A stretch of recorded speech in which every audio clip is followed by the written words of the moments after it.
Ok, labdien vēlreiz. Tad varam uzsākt teritoriālās komitejas sēdi. Šīs dienas teritoriālās komitejas dienas kārtībā mums ir 2 izskatāmi jautājumi. Un pirmais no tiem ir par grozījumiem Rēzeknes novada pašvaldības komunālo jautājumu komisijas sastāvā. Ziņo Ilona Surka, lūdzu. Pamatojoties uz pašvaldību likuma 10. panta 1. daļu, ņemot vērā komunālo jautājumu komisijas priekšsēdētājas Ērikas Tērumniekas 17. oktobra ierosinājumu, ir priekšlikums izdarīt grozījumus lēmumā par tātad Rēzeknes novada pašvaldības komunālo jautājumu komisijas izveidošanu. Un tātad no komunālo jautājumu komisijas sastāva komisijas locekļu pienākumu pildīšanas atbrīvot Žannu Balodi un komunālo jautājumu komisijas sastāvā komisijas locekļu pienākumu pildīšanai iekļaut Ilzi Adijāni, Nautrēnu apvienības pārvaldes galveno grāmatvedēju. Jā, mums ir informācija, kāpēc šādas izmaiņas?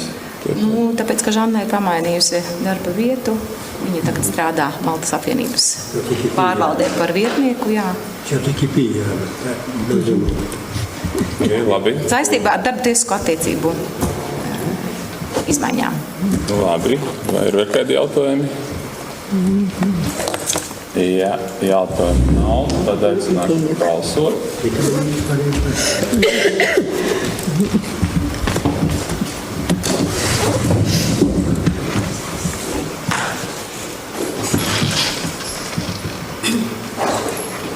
Vasilija, balsi lūdzu. Jā. Rāda, ka neesat nobalsojis. Pareizi, vai ne? Parādu problēmu. Tā, paldies. Slēdz balsojumu. Ar 6 balsīm par, vienbalsīgi pieņemts.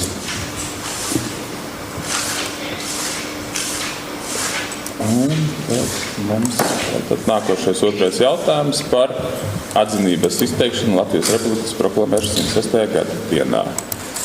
Labdien!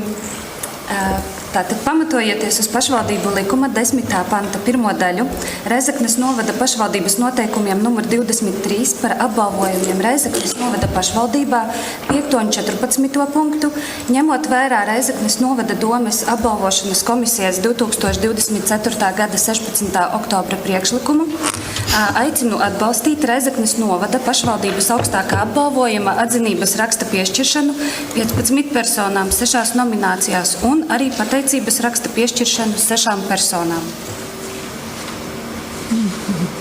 Jā, vai ir kādi jautājumi? Sarakstīns mums bija pielikumā. Kopā mēs arī teritoriju komiteju vadītāji kopā ar Monvidu bijām izskatījuši. Bija cik kopā 56 vai ne mums pieteikumi? Jā.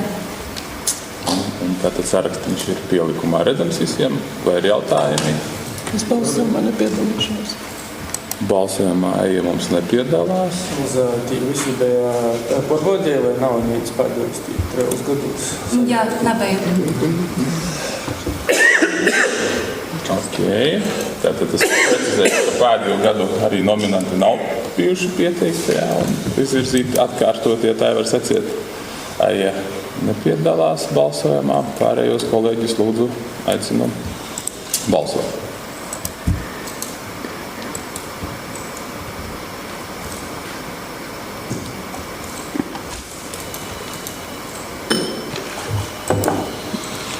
Tātad ar 5 balsīm par un nepiedaloties, lēmums pieņemts. Līdz ar to šīs dienas teritoriālās komitejas sēdes 2 jautājumi ir izskatīti. Paldies kolēģiem par darbu.